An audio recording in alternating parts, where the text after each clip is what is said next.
and welcome to our second lesson on Shogunate Japan. Before we get started, I'm just going to mark the roll to make sure everyone's here. Okay, is Arlie here today? Good morning. Good morning, Alia. Ashley? Yeah. Good morning, Ashley. Michelle? Yeah. Good morning, Michelle. Robert? Yeah. Good morning, Robert. And I noticed that Sam's not here today. Has anyone seen Sam at school today? No. No? Okay, all right. Thank you very much. All right, so as you remember in our previous lesson, we had a bit of a look about the history of early Japan up until modern day Japan. In this lesson, we're going to specifically concentrate on the period from 794 to 1867 CE, known as Shogunate Japan. Does anyone here know what CE might stand for on the timeline? Michelle? Common era. That's right, it stands for Common Era. What do you think another name we might give to the Common Era on the timeline is? AD. AD, so after Christ. So it's at our end of the timeline, the right end of the timeline. Okay, later on in the lesson we're going to get into some groups and we're going to be using our textbooks and our laptops to have a look at the different regions of Shogunate Japan, spreads of population, centres of government, trade and religion. And we're going to be looking at the different emperors and shoguns and when they were ruling, and we'll construct a timeline around that. Later in the topic, we'll be taking a virtual tour of some of the Japanese palaces built for the shoguns and for the daimyos, which we'll find out who they were later on.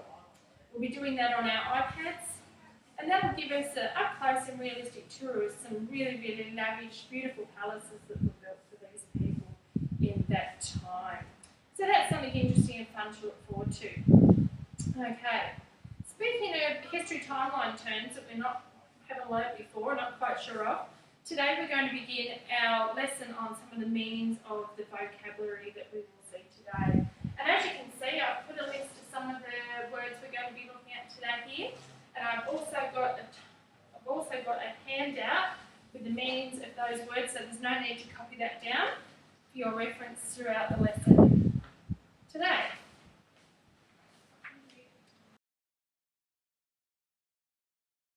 Okay, so I'll leave that up there if you need to refer to it. You can also find it in the glossary at the back of your Big Ideas textbook. Okay. Alright, so we're going to start by having a look at a little bit about shogunate society and who sort of stood where, who was in power, who was at the bottom of the hierarchical social structure here. We would have learned a bit about that in our last topic on medieval Europe, talking about the feudal system. Okay, so up the top, as you can see, we have the emperor. Now, the ironic thing about the emperor during Shogunate Japan is he was not necessarily the person with all the power. Even though he's right up the top here of the social structure, the person with all the power is actually the shogun, or the military ruler underneath the emperor. Underneath that, we've got the daimyos, who are the landowners. If you held owned land in Japan and you were quite wealthy, you were considered an important person in society. Then underneath each daimyo was a samurai. And as you can see from our word list, that was a Japanese medieval warrior. So that warrior there basically protected the daimyos in the different regions of Shogunate Japan. And then underneath that, we have the common folk, as we would probably refer to them, the farmers, the craftsmen, and the merchants. So what's important about understanding that hierarchical structure is the most important person is always at the top, and then we go down in descending order according to importance. All right, I'm just going to quickly rub that off.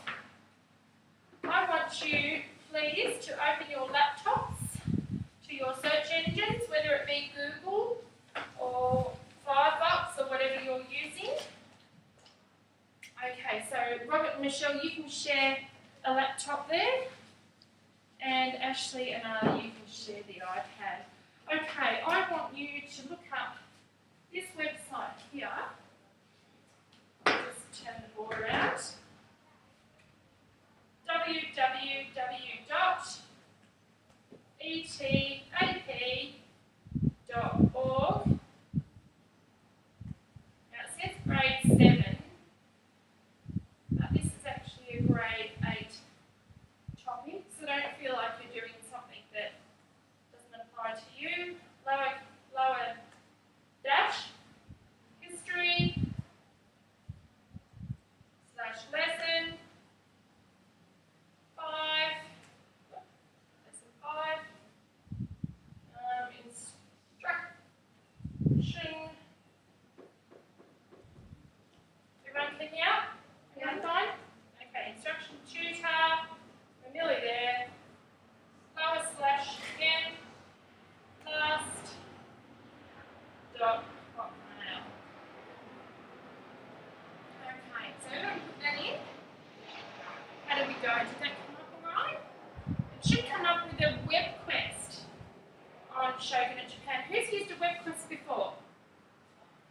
kind of things does a web quest have in it, Michelle? What can you find in a web quest?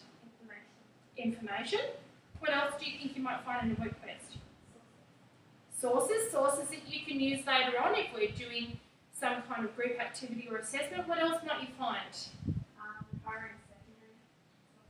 Primary and secondary sources. Who understands the difference between primary and secondary sources? Alia. Primary sources were written or said by someone who was actually at the event, and secondary sources were a recount by a historian or someone. Oh, what an excellent description. That's fantastic. So, primary sources are pieces of material that were written by persons that experienced the event in that context, in that time. Okay, and secondary sources are those written by historians who are interpreting and reflecting upon past events. That's fantastic. All right, so now that we've got that up, everyone's got that web quest up, you can see that? Okay, that's going to provide you with some pictures, some information and so on, what we're going to do with our group activity. So just keep that open. And we're also going to turn to page 208 in our big ideas textbook, which I noticed no one actually has with them today, so I'm going to give you my copy. I'll put that on the table there. Your groups can share that.